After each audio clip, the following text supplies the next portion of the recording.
Hi listeners, Jason here. We are excited to finally announce registrations for the biggest psych health and safety community event ever.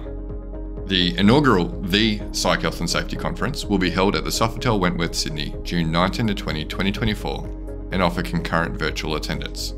It'll feature live podcast recordings with OG researchers including Christina Maslach and Michael Leiter of Burnout fame, Psych Health and Safety USA podcast host I. David Daniels, Australian super experts including the likes of David Burrows, a special 10-year anniversary integrated approaches to workplace mental health panel with authors Tony LaMontagne, Angela Martin and Kat Page, hand-picked case studies from organisations doing it well, and a very special interview with plaintiff Zaggy Kozarov by Catherine Dunlop on that High Court case which we previously covered on the podcast. This event will sell out. Get in quick to secure tickets at early bird prices for the 2-day conference, pre-conference masterclasses, and the VIP dinner. The first 200 in-person registrations also get a copy of her latest book, The Burnout Challenge, signed by Christina Maslach herself. Find out more and register at www.psychhealthandsafetyconference.com. Now, on to this episode. From Flourish DX, this is the Psych Health and Safety Canada podcast. With workplace mental health becoming a priority for businesses who want to retain staff and prevent burnout, this is the source of information for creating sustainable and psychologically healthy workplaces in Canada. Welcome to the Psych Health and Safety podcast in Canada. My name is Ian Lewis, and I'm a guest host on the podcast today, and I'm joined by Carlyn Neek. Welcome, Carlyn. Thanks, Ian. I'm really excited to be here. Yeah, thanks for coming. Now, Carlyn, you and I are both occupational therapists. My practice is I work with folks who have serious mental health problems, helping them return to work, but I also work in the area of workplace safety, helping to make psychologically health and safe workplaces. And so really glad that you've joined me today because you've got a ton of practice working with people. And so just wonder if you'd tell our listeners a little bit about what you're doing now, how you came to be working with the people you're working with. But yeah, just a little bit about Carlyn. Sure, you bet. I'm in Calgary, Alberta, and I've been working as an OT, occupational therapist, for 20 years now. I don't feel old enough to have been working for 20 years, but I guess I am. Yeah, we are. yeah, we are.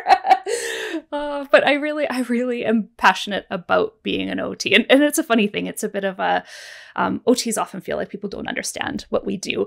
And so people often will go, oh, is that occupational health? Or is that, do you help people with work? And for the most part, most people say, well, not exactly. Like that could be a part of things. But for you and I, we actually do work in those areas. Totally. Yeah. So I thought I was actually going to go into pediatrics when I was studying. I was really good with kids and I really liked kids. Turns out I didn't really want to go into pediatrics. I wanted to be a mom. So I've done that. I have 2 teenage boys now, and I have a private practice working in mental health.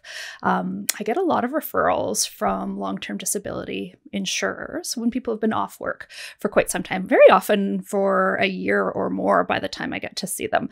And it's an area I've been working in and out of through most of the 20-year career in one way or another. I also see individuals who come privately for support. But I really, when I've been working with these people who they've been off work for a year and lots of their routines have fallen off, lots of their confidence in their ability to get out and do things and participate fully in life has really been shaken. I so often think, oh man, if I could have met this person 5 years ago, like not just 1 year ago when they went off work, not like a few years before that, when things were starting to feel a little bit funky or they were starting to feel a little bit less resilient or not sure how to handle certain situations or that sort of thing. Could we have prevented all of this? So I actually do a lot of coaching now so that I can be working with people who are at a different stage where maybe it's not dealing with a diagnosis or being work disabled, but rather being at a place where they're wanting to be a little bit more proactive and optimize a little bit. So I've got a bit of balance. I'm coaching a lot of other occupational therapists, to be honest, and other healthcare professionals. And so really enjoying that, but I really enjoy helping helping those people who are really in that dark, difficult place in their life where they feel like their world has kind of shut down for a year or more. Wow. Okay, so you're working with folks who have been off work, and they've been off work for a really long time, and this is a real serious problem for them. And we're going to talk about maybe how they got there, but then you're also coaching people who are perhaps at risk of falling into the same trap, or are they people that are looking to really, elevate their healthcare practice, or what are they doing? Yeah, so a lot of the occupational therapists I'm working with I have a coaching program called Activate Vitality, and I'm working with a lot of occupational therapists who own businesses. And it's interesting because often they've left working for the healthcare system because they want to work in a way that feels more sustainable, autonomous, less burnout, less productivity expectations. And then they bring along their really kind, generous, people-pleasing self into their business where they own it. And often the work is always right there in their pocket or in their home, and continue to overwork and continue to struggle to set boundaries and continue to kind of get in their head about, well, if I don't give it all to all of these people, I might not have a business anymore. And very often that's not the case. And so really trying to empower other therapists, other healthcare professionals who own businesses to continue to honor themselves and their needs and be the employer they need themselves to be and set those bounds and not expect them to work evenings and weekends and respond to every email as soon as it comes through. And, there's enough work. Generally, we don't need to be overworking to keep our businesses up and running. So are you saying that entrepreneurs shouldn't be always on and always working? Really, nobody should. I would venture to say. Yeah, no kidding. And so this group of occupational therapists that you coach, you're really coaching them to be honoring their boundaries, honoring themselves, really taking care of themselves. Really taking care of themselves. Yeah. And Okay. it's interesting too, because I think that they know that, right? They help other people with that. They work in healthcare. They totally understand the value of taking care of themselves, but often they're stuck in these patterns that might be a bit fear-based and just kind of, or habitual hustling, I call it. I sometimes have to talk to my Harriet, the habitual hustler, and tell her she's not in charge. And so I use a lot of acceptance and commitment therapy actually to really support them in being able to notice and have more awareness of what's going on here in this situation. I'm about to react and go jump into solving for everybody else and giving it all away mode. But could I pause and notice what's going on here and make an intentional choice that's aligned with my values? And so ACT brings in a lot of really cool skills and ways of allowing us to have that observing self, have that awareness, have that mindful presence to then, do I need to hook into this thought or this feeling of fear, or can I pull back a little bit and make an intentional choice along with those experiences along for the ride? So you're zooming in on the individual and how the individual really responds to some of their own expectations inside, and they might perceive that they're responding to an external environment of, oh my goodness, I got to take every referral, I have to take every advantage of every inquiry that comes my way. It might dry up. I'm not a great therapist if I don't do that. And so that coaching is very much on a individual level, looking at their own individual risk factors for burnout, overextending themselves, and really looking at their own mindset. Yeah. And I think it's really quite rampant in achievers, because being that high achieving go getter that they needed to be to get into a difficult program, to succeed, to go on to start their own businesses, they needed to be an achiever. They've been rewarded for it all their lives. And to kind of go, hang up, do we need to proceed in this way? Can you maybe dial it back a little bit? And maybe instead of this whole 110% that's not mathematically possible, maybe you give it 80% so you have a little left over. And is that possible? Maybe you don't want to work on Fridays. Maybe you want to go to pottery on Fridays like I do. Yeah. Because that's quality of life. Right. And so when we're looking at people who are employed, they take a lot of those same characteristics with them. We have high achievers in workplaces. I generally believe that every employee wants to do a good job. They want to be regarded. They want to achieve results. But in the case of an employer, they look at their workforce and they look at their people who are off work or struggling at work. There can be a real sort of tendency to maybe blame the individual and say, well, hey, you know what? Joe is just not resilient. Joe, if Joe was like Sally, look at Sally. Look at, she hits it out of the park.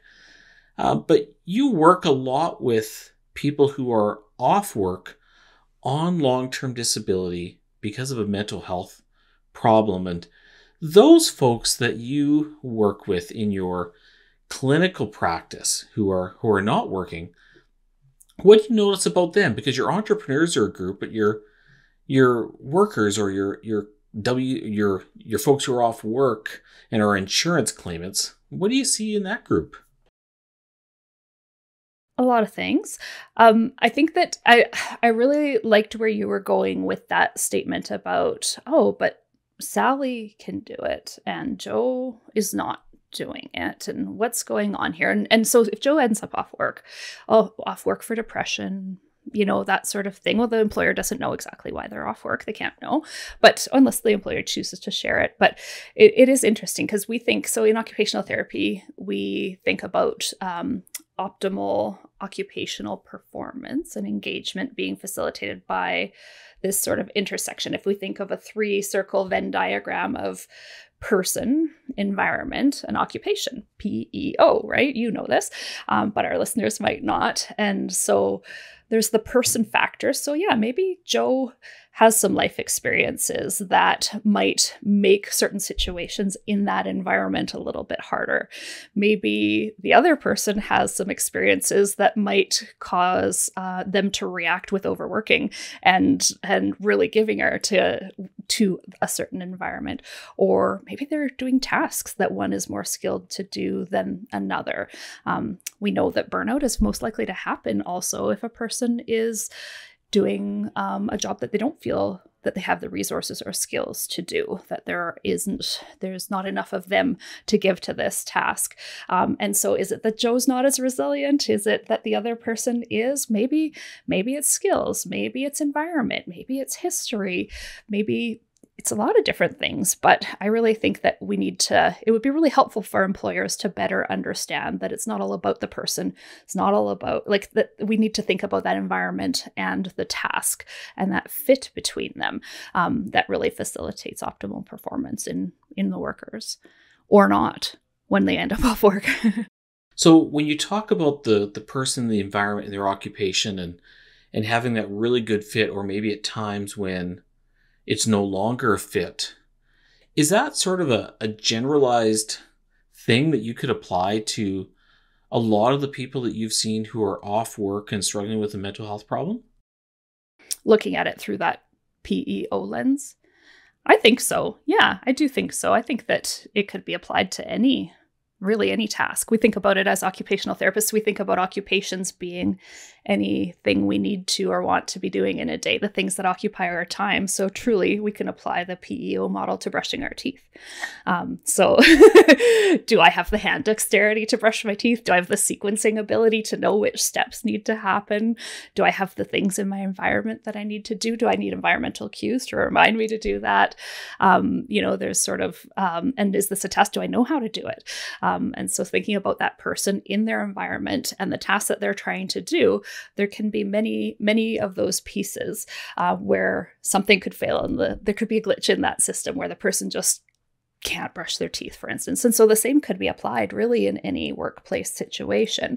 Is this a fit? Does this person do we need to work on some skill development so that they're feeling more able to do this work?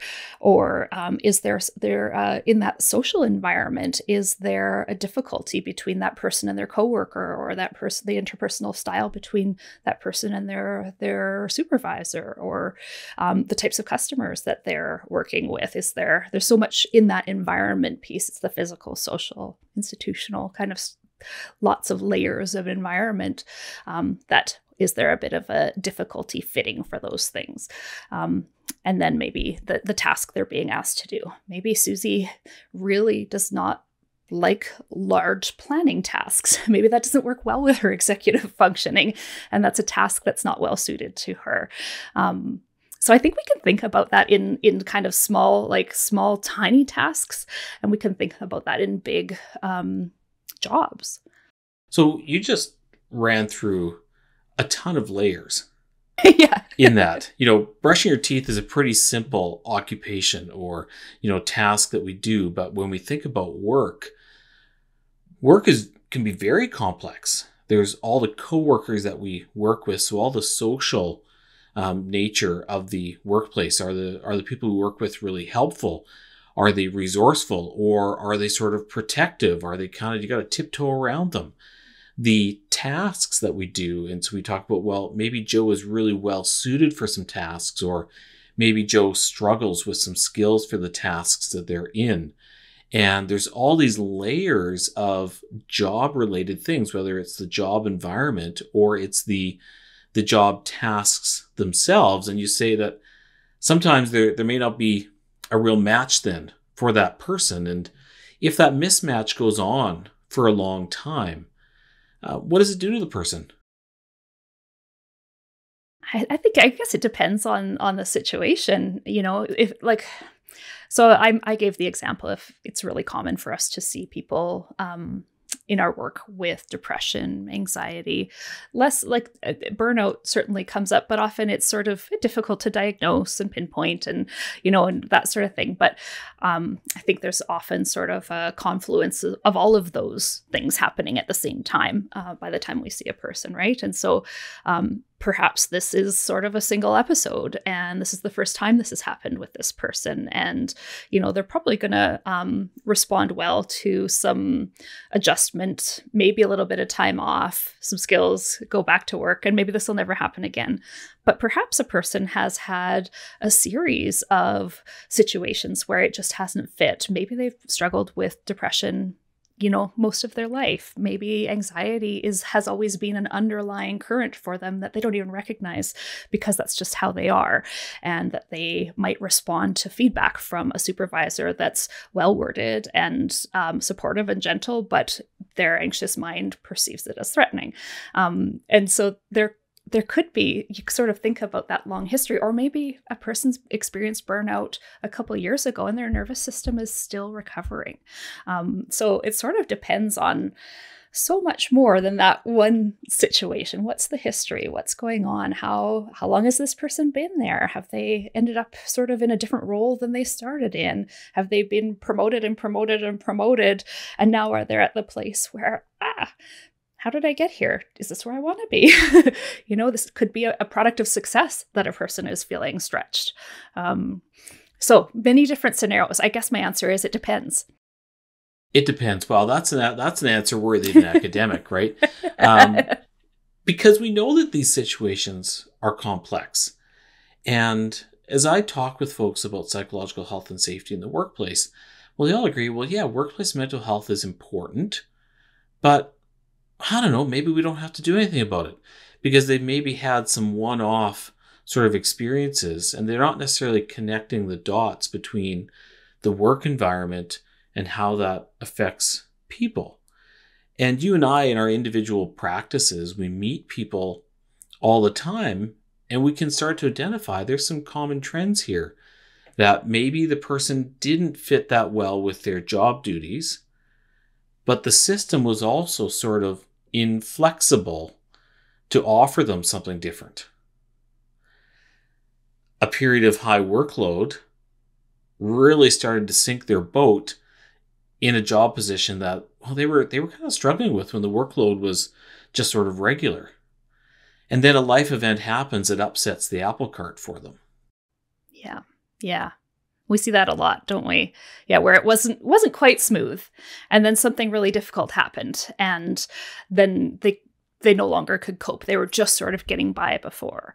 But it can't necessarily all be attributed to the event. It's that, sort of that it was already a stretch, so they had more stretch to give. Yeah. Yeah, and I think, one of the hard conversations in the employer community is well, are we really responsible for that life event? But when we look back at, well, you know what, the person's vulnerability, or they were being sort of wore down by a poor fit with the job and maybe chronically high workload. And I guess when we look at, there's these common factors throughout work, and we call them by different names. And so the National Standard of Canada for Psychological Health and Safety in the Workplace and Guarding Minds at Work kind of boil this down to that, there's 13 different factors. We look at workload, we look at psychological job demands, we look at the degree of psychological and social support, we look for learning opportunities. There's all these workplace factors. And every workplace is different. And so it's a different way of looking at that person, environment, occupation fit. But when we look at the occupation and the environment, all these workplace factors are really important. They really are. They really are. And the extent to which that workplace really endorses those things, or the individuals are empowered to really endorse those things, right? Like if you're hiring humans, you have to support humans in a human way, and stuff happens, and it's creating that space where in order for a business to thrive, in order for people to thrive in their roles, there needs to be that room for fallibility, and for people to learn, and for people to grow, and for people to take risks and feel supported in doing that. That's really optimal. But many people are really afraid to fail. And does that come from their lifetime of being a high achiever? Maybe. But truly, if they have an employer that is ready to call them out for any sidestep, then that's not safe. And so that prevents people from growing. Like, we really want people to be able to kind of have that stretch be a positive thing, right? Oh, here's an opportunity for me to learn a new skill. Can I take the risk to learn this new skill? Can I stretch in this way? Is my employer there to support me in learning what I need to do to stretch? Like, that would be an ideal situation. And I think a lot of employers are doing a beautiful job of that, creating that room for people to grow imperfectly. And then some aren't. So creating room for people to grow imperfectly. You talk about people being able to take a risk.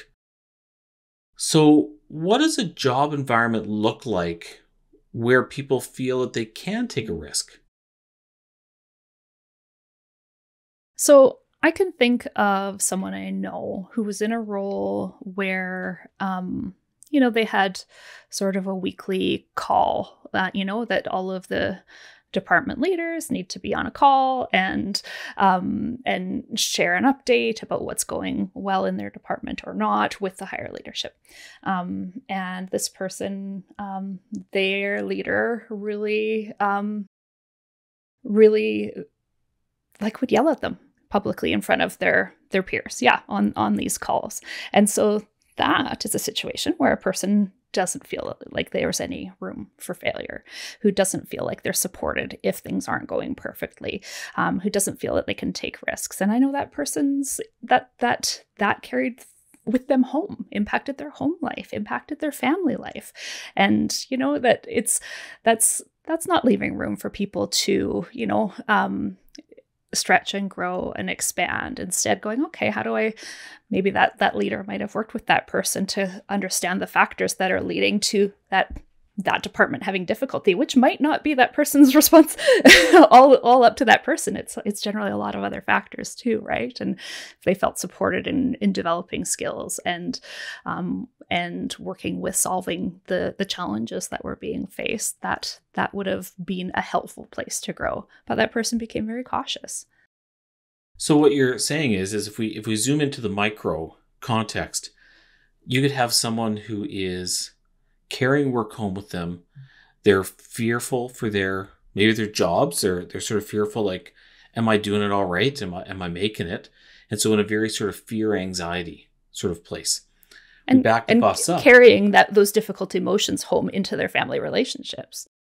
Okay. And it stems back to then in the workplace, there's perhaps maybe an organizational culture of fear, perform or else, maybe a lack of civility and respect. So a manager who may berate and not be very resourceful may actually hoard resources.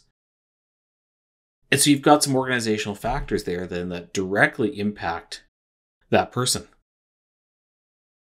Yeah, no doubt. And their mental health and the mental health of the other team members too, who are hearing that. Yeah. Okay. Well, what's the flip side then? I know you don't get to necessarily see people who are thriving because people who come to you have been beat down and they're burnt out, they have depression or anxiety, or they've experienced a traumatic event at work. But what does someone in a flourishing environment look like? Because you talked about, when there's room to take risks. How does that work? Yeah. You're right. I actually don't get to see a lot of it. I think I see it a little bit anecdotally because perhaps a person has ended up, due to a life situation, needing to take some time away or an illness, and that they'll say to me, yeah, like actually my employer's been great. They've been really supportive. Nobody's rushing me back. They're completely willing to accommodate what I need when I come back. And, these are the flexible things that have been offered to me in my transition. And I don't as often get to hear that. Both in the, because I think a lot of people who start like healthcare entrepreneurs, generally it was a bit of a bold move that they needed to leave a situation that wasn't fitting them anymore either, right? And so they needed to start their own things so that they could be their own boss. But the supportive ones, I think they're proactive. And I also I wish that I really appreciate the reason we need to have a lot of privacy, and that employers, aren't entitled to no medical information and things like that. But man, so many things could be improved if it was safe to be able to share what's really going on in your life, and that a person didn't feel protective, or that might be compromising their security at work if they, and this is maybe me being a bit idealistic, right? I've found that that's often an ingredient where people have an open and supportive, respectful relationship where their employer actually understands what's going on with them and what they've been going through, and supports them, and isn't sort of thinking of that as a strike or a liability. So it's hard. It is hard for an employer who can't say, hey, is this depression? Do you need some help? What can we do? Right.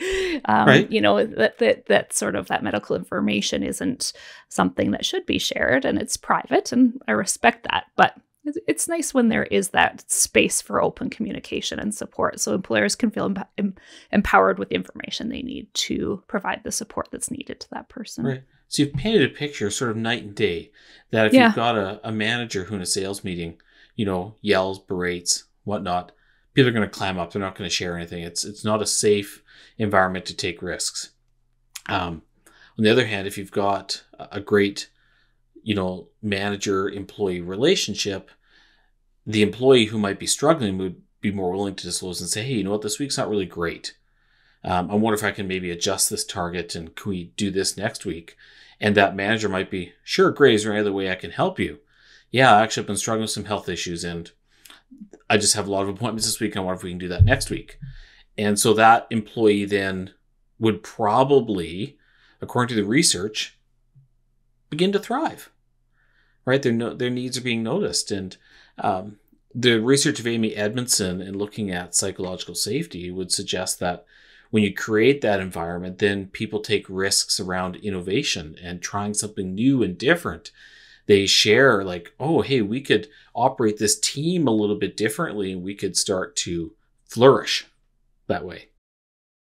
Exactly. Creativity by nature requires risk-taking, right? To be able to think of novel solutions, and innovation requires risk-taking, there has to be safety for that. If there is no room to sidestep and miss a mark, then there's no room for creative solutions, or there's no safety for a person to come with creative solutions.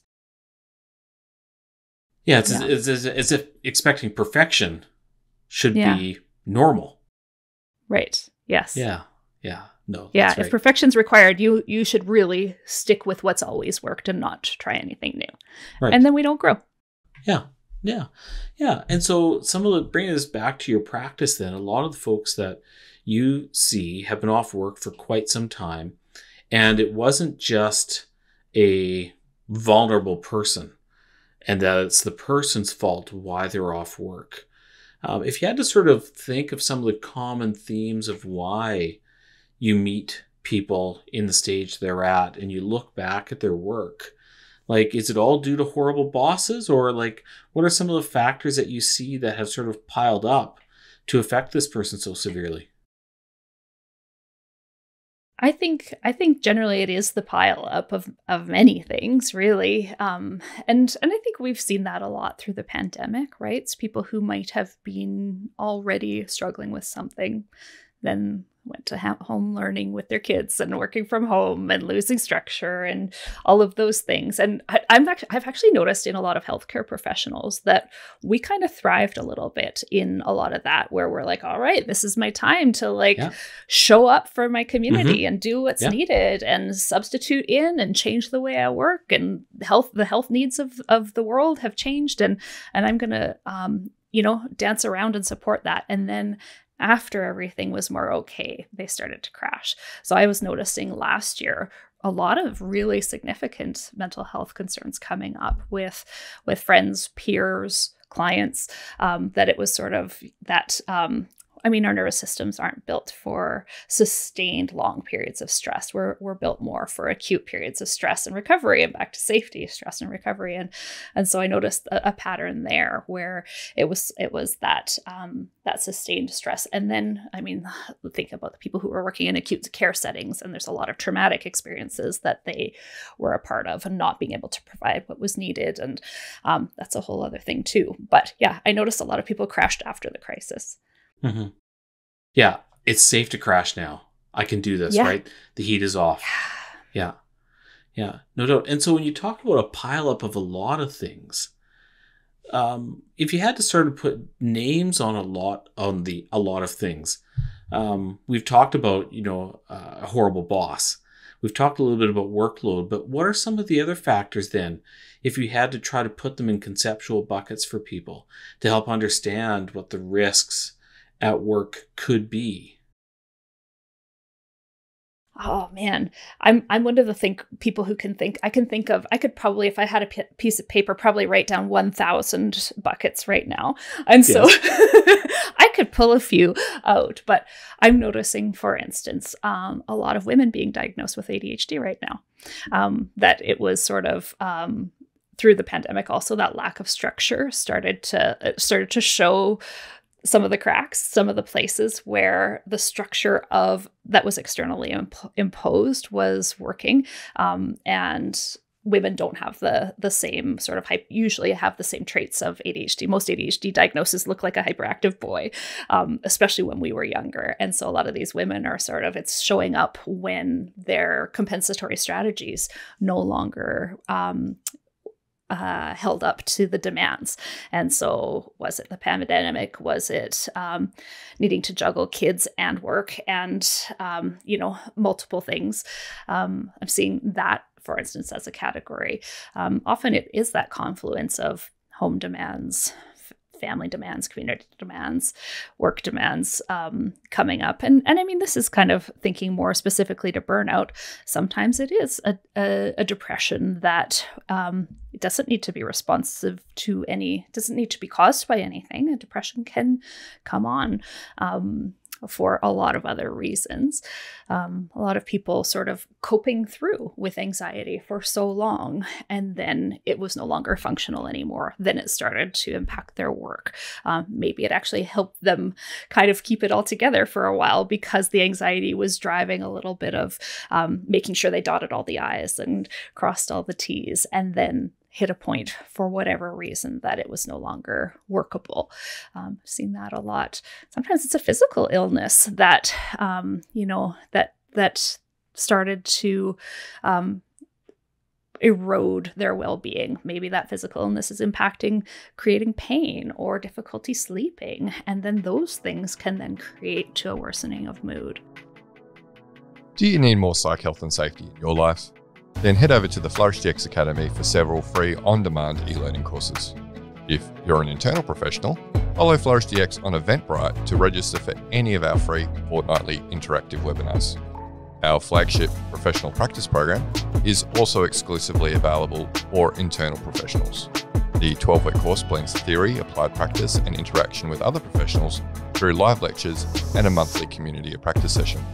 Find out more about all these learning opportunities or inquire about a bespoke in-house training at the Flourish DX Academy. www.45003.org. Now back to this episode. So you said 1,000 conceptual buckets, Carlyn. Yes. Maybe 100. I don't know. Well, just listening to that, and you're digging through the archives of your experience working with people, I think that's part of why it can be difficult to sell organizations on workplace mental health, because all the stories are so different. But if we come back to early in the conversation, you talk about the person, environment, occupation fit. In that somewhere, there maybe was a fit for a while, but then that fit, those three concentric circles you talk about, that Venn diagram, something really begins to separate. So whether it was sort of a chronic overloading and the person becomes exhausted, or the pandemic hits or something else happens, that structure that really helped us erodes, and suddenly we're making more decisions. We have more demands on our time. But there's things that change. And so it's not just one smoking gun in an environment. It's not just we had our coworker drop dead in the office, and now we've got an epidemic of anxiety. It's way more pervasive than that. Yeah, it is. But I think, though, that it really kind of, I think it goes back to that idea that humans are complex. And so creating psychological safety, creating a foundation of people feeling supported and able to be human, allows for more room for humans to flourish, for humans to thrive, for humans to show up with fallibility. And that would cover many things if that's in place. Right. Okay. So I come at this conversation somewhat like you do as a practitioner working in the field, working with folks who have been burnt out and whatnot. I spent the last 2.5 years working my master's in workplace health and well-being. I sit on the technical committee for the National Standard of Canada for Psychological Health and Safety in the Workplace. I'm a self-professed geek. Clearly, very invested. I like it. Very, very invested. I've heard people describe themselves as pracademics, academics who like to be practical. I'm not sure I deserve a title like that because I can't really claim I'm an academic. But when we look at the research literature would say that organizational culture, so that culture of we value our workforce, we talk with our workforce about situations that are going to be potentially hazardous or things that might trip us up, and that the workforce knows that management values workforce health over top of production, and there's ongoing dialogue between them. That way, that's a concept called psychosocial safety climate. So what you're saying is that if there's workplaces that have sort of a foundation that is sort of built on a culture of, guys, we can talk about failure, we can communicate, we can be open. If that culture was around in more workplaces, would that have maybe helped people who eventually ended up at your door? I would think so. I think a large number of them wouldn't have ended up at my door, because if you feel supported and able to show up as you are, and supported in, I really think that there are a lot of people who wouldn't need to get to the point of taking time off work and then being away from work for a very long time to recover. It might not progress that far. Right. So especially, I think a lot of people sorry, go ahead. No, go ahead. Well, I think that by the time a person's been off for as long as a year, I'm picking that as a bit of an arbitrary thing, but often there's a fear of going back to the place where things fell apart. And so I think people who are in supportive workplaces might be a little bit more keen to go back there and go, oh, I'm feeling a lot better. Let's do this. I might not be 100%, but I can be in that place in this place and continue to get better while there. Whereas people who really feel like their workplace contributed to things falling apart, it takes a lot of courage to go back in there and say, okay, no, I can do this. I can do this. I've built some skills. I can set some boundaries, and that sort of thing. That's a lot harder when it's a place that doesn't fully support the humanness of the employees. Right. And so a high support workplace then might kind of stimulate someone to say, oh, hey, I think I can try something new there. I think I can do something different. I think I can use some of my skills. Is that essentially what you're saying? I think so. What do you think? Yeah. What do you think? Yeah. Well, from a research perspective, what you observe on the ground, working right with people, is backed up by research. When we look at the population, in workplaces where there is abundant resources, so there's coaching, people perceive that there is support, there's opportunity to take risks, that the workload is manageable, that there's feedback mechanisms, those resources are related to better health. So those workers are actually healthier. And when people are sick, they stay away from work for less time. So they come back to work quicker. And so a high resource environment breeds health. And it's one of those things that we can slice and dice. What do workplace resources look like?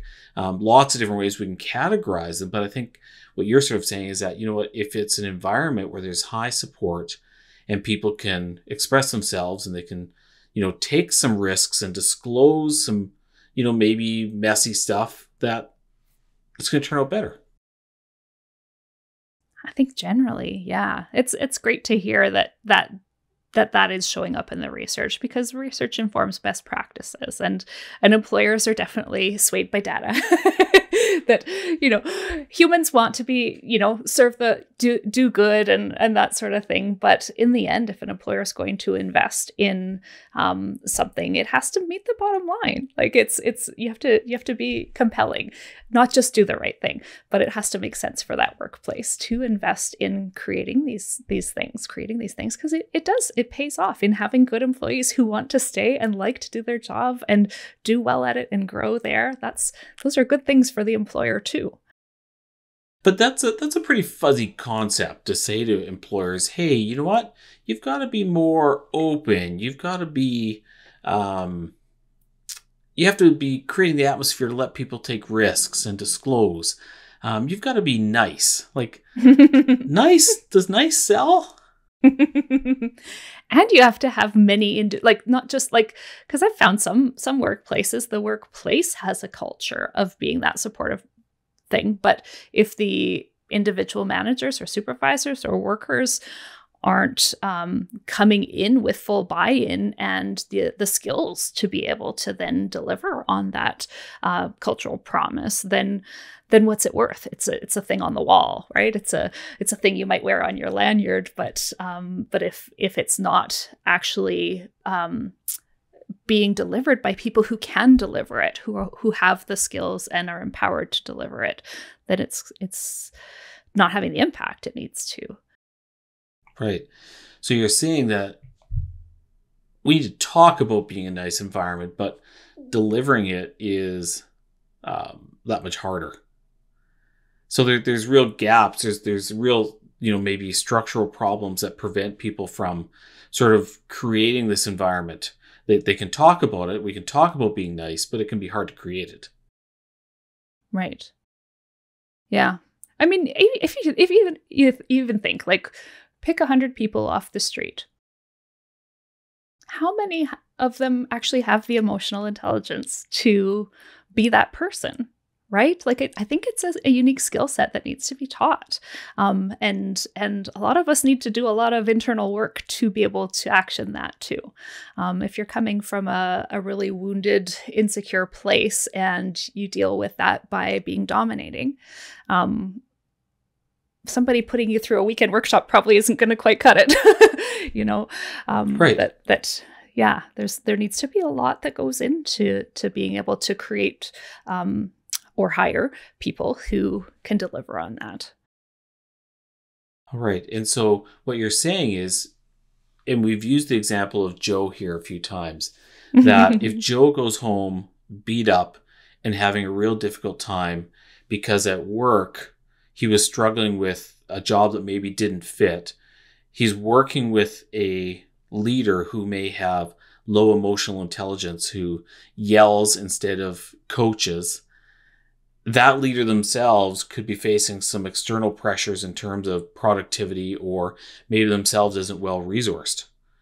And what you're saying then is that there's a cascade of things here that are going on, in that maybe Joe's leader could benefit from more than a weekend workshop on emotional intelligence. Maybe there's something that's interfering with his ability to be a psychologically safe leader. Joe has a poor fit with his job duties, and so there's some organizational development or some HR tasks around job fit. And plus, this has been going on for a long time, and Joe is getting worn down from it, and it affects him at home.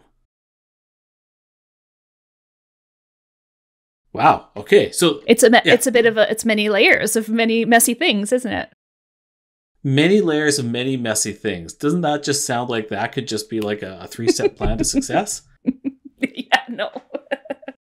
But it's the reality in most places, like in a lot of places. I shouldn't say most, but I mean, the reality is it is complicated working with complex humans in complex environments. And, there is no one thing that's responsible for the things all falling apart. But what can we do to manage as many factors as possible so that people can succeed, so companies can succeed, so departments, so managers can succeed? I don't know, Carlyn, you might be encouraging me to put workplace mental health in the too hard bucket.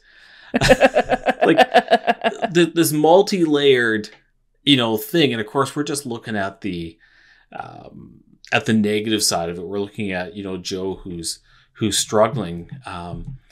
When we look at the population as a whole, we've heard the stats over and over again that, 1 in 5 people have a serious mental health problem in any given year. That there's 500,000 people away from work in Canada each week because of a mental health problem. And we know that it's big, but there's got to be some workplaces that are doing it well. Have you run into any, like friends, associates? I think there are some that must be doing it well. I just honestly, yes, there are some. Like, I think of the people who say, it would be a dream to work there. And generally the there is because it's a culture, like it's a known culture of supporting people and providing flexibility. I think that a lot of employers, and I think I keep coming back to the pandemic, but I think a lot of employers learned where flexibility can really support their employees too through that. But people want flexibility. People want the ability to choose and to choose to be human and to be able to maybe work a little bit more when they've got more to give, and be able to pull back when they're a little bit more tired, and be able to pick their kids up when the soccer practice is early, or hockey practice in our case. But it is nice to have flexibility in workplaces that really provide for it in an authentic way. Some people really like structure and don't want the flexibility and want that structured environment where they know where the line is, they know where the bounds are, nobody's crossing over it, they just do their job and they get out of there. Some people love that too.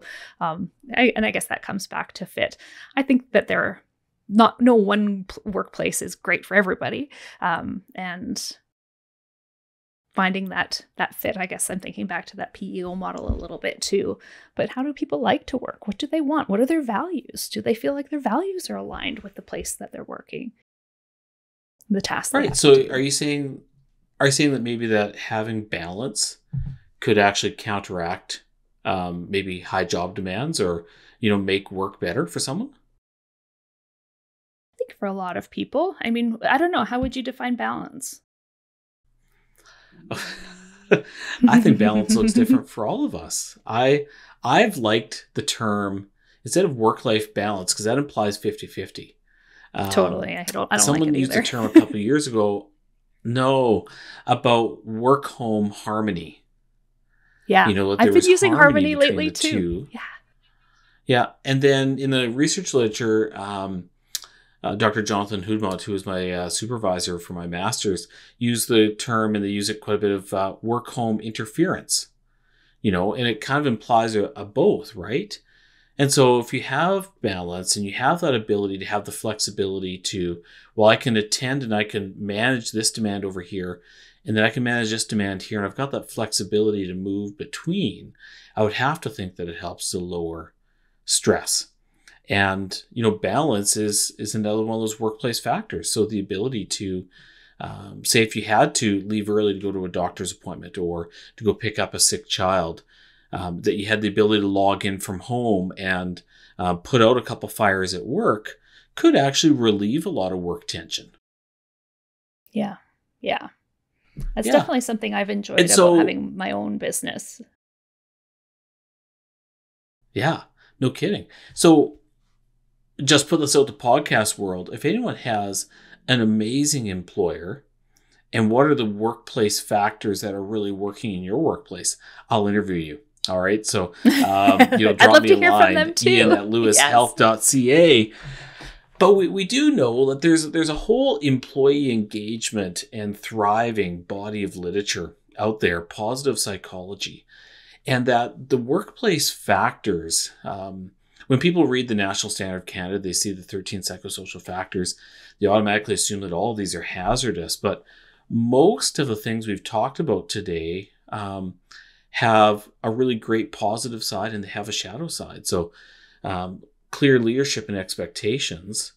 If you have a demanding, demeaning boss, it's horrible. If you have a boss that is engaged in transformational leadership, incredible coach, helpful in setting goals, they remove roadblocks, wow, that's an environment to flourish in.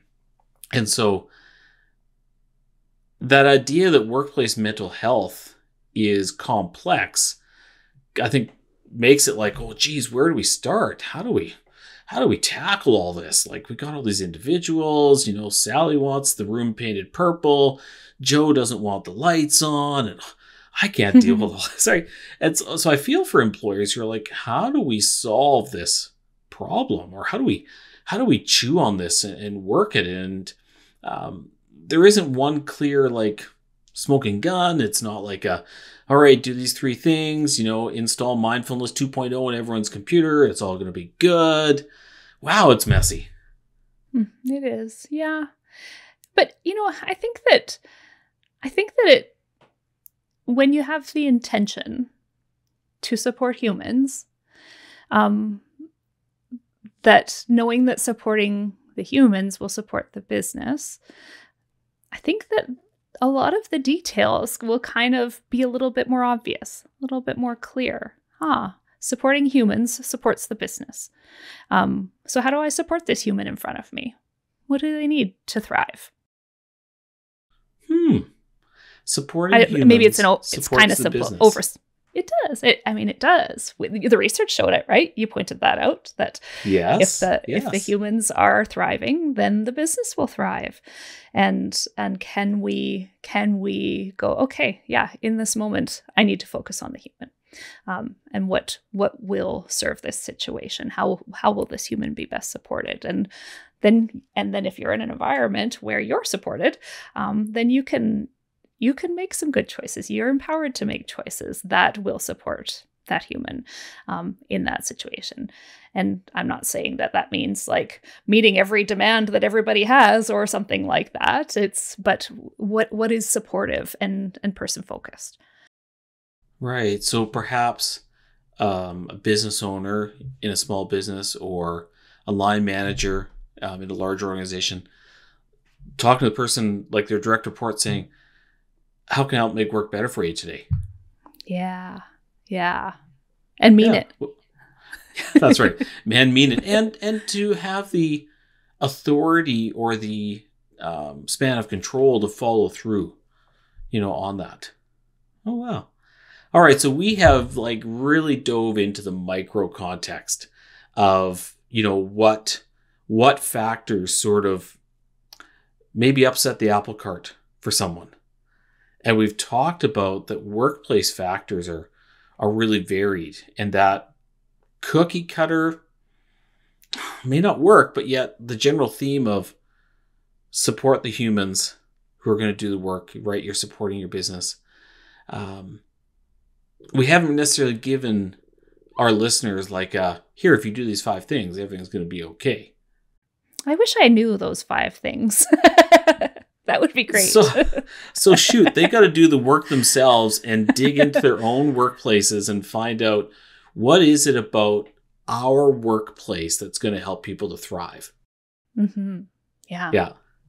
Yeah. So you just can't. And really, what can I as an individual impact, right? Like, because realistically, some people are in places where they have the intention to support their team members, but they aren't empowered, or there's not the budget to be able to do all the things they want to do, or things are, resources are stretched tight, time stretched tight, and they still need to manage this team. And so what can they do with the resources they have? And having that intentionality can help. Yeah. All right. I really like what you said there, though, about turning your attention towards supporting the humans in your workplace. So as a leader, what can I do to support these folks? Yeah. And it might not be a pizza lunch. No. Oh, come on. Doesn't everyone love pizza? I mean, yeah, but it only goes so far. Pizza lunches only go so far. Yeah, that's right. So when you look to the future then, what do you hope for the world of work then? Do you know, my eldest son is in his first year of university, and I have really observed in his age group, they don't seem to have this, there seems to be a lot more psychological flexibility. I see a lot more fluidity, a lot more ability to see things from different perspectives and not get caught up in ego. And I'm really hopeful that a lot of the stuff that we think back of what the baby boomers have been through in their lifetime, what we Gen Xers have been through in our lifetime, and I'm seeing a move through these generations toward more psychological flexibility.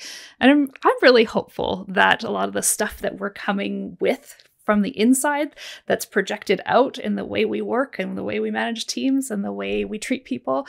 I'm really hopeful that with this natural psychological flexibility and openness and flexibility, I'm really hopeful. And like, they've had to be adaptable, right? These kids, the technology keeps changing, everything keeps changing on them.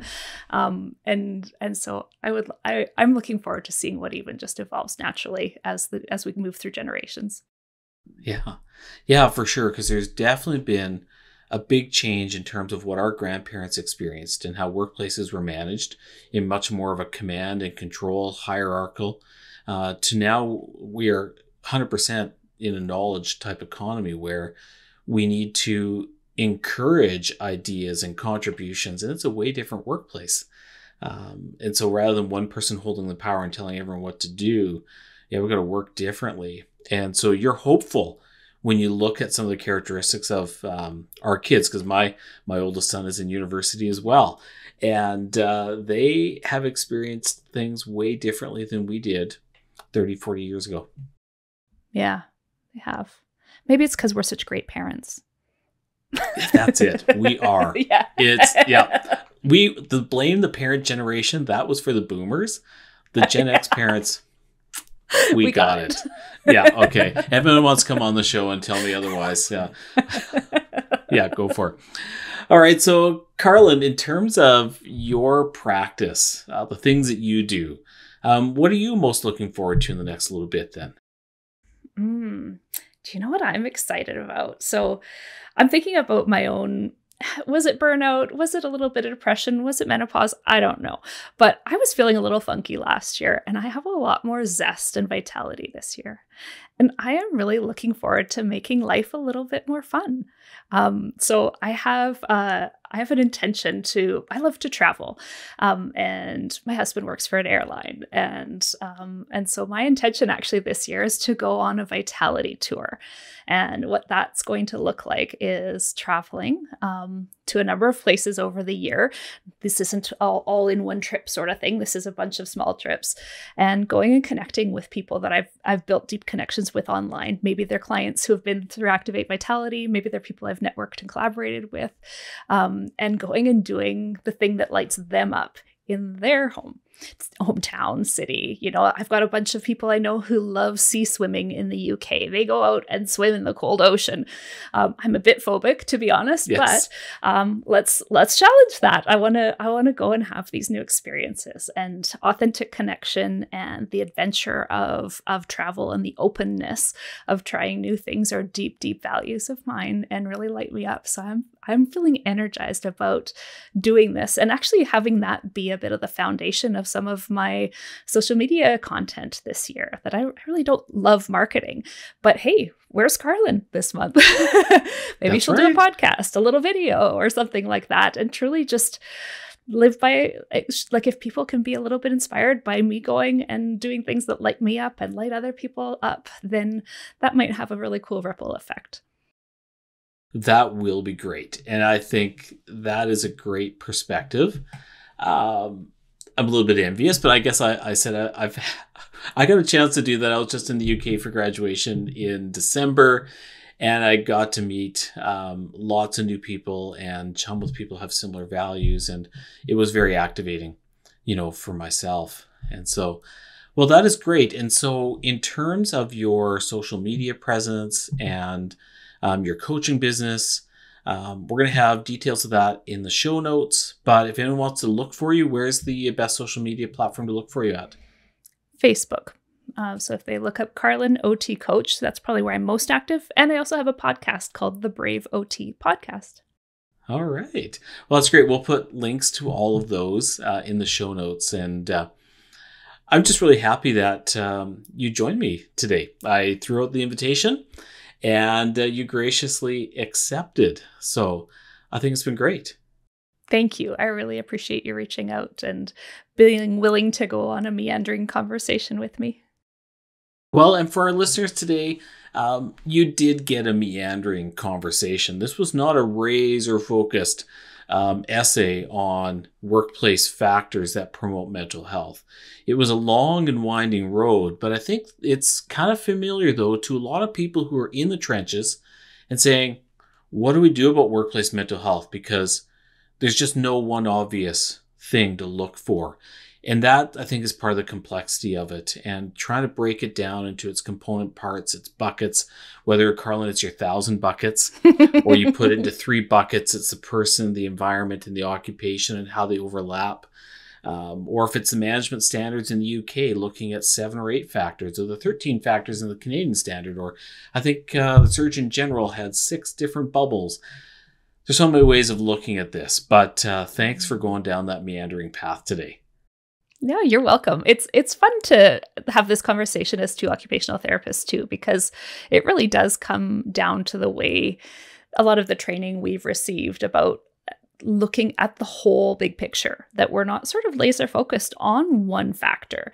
We do see the complexity in the situation. We see all these different factors coming together and go, okay, what can we work on? What's practical? What makes sense? What's possible? That's right. What's possible? Sounds like sea swimming is going to be possible. I'm going to work on it. Yep.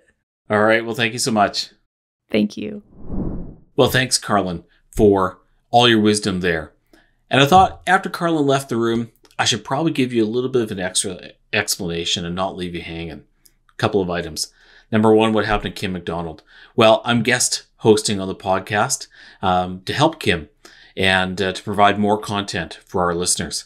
Second, workplace mental health. Is it just too hard? Well, no, it's not. The podcast today with Carlyn really illustrated that workplace mental health is complex. There's a lot of variables. There's a lot of things going on. And if you've ever tried to digest something like the National Standard of Canada for Psychological Health and Safety in the Workplace, dissecting an organizational survey like Guarding Minds at Work, or read the research, you realize that it is complex. It doesn't have to be that complex, and I don't want to oversimplify it, but essentially, when you create an organizational culture like Carlyn's talking about, you invite participation from your workplace, from the people that are there. They tell you what's not going well. You talk about the things that you can fix, and you co-create solutions that work for the folks in the workplace, right? So worker-centered design. And so on a real small level as a small business, that stuff makes sense. And sometimes some small business owners are really tuned into that. Sometimes they're just trying to survive. On a large scale as an enterprise, it can be really hard to take that kind of folksy, approach where I'm looking at the big numbers and getting down in the weeds. And so you need better systems to be able to tackle big problems. And so tackling it with big systems, then you start to align with things like ISO 45003, the National Standard of Canada for Psychological Health and Safety in the Workplace, or maybe there's another structured approach that you take. And so I don't want the podcast to be discouraging, but I want you to dive in and learn more, because we can make work better for the people who are in it. So thanks for joining me. This is my first time ever doing a podcast, and I hope to see you again. You've been listening to the Psych Health and Safety Canada podcast. To stay up to date with the best content on workplace mental health in North America, subscribe wherever you listen to podcasts and join the Flourish DX community at www.flourishdx.com.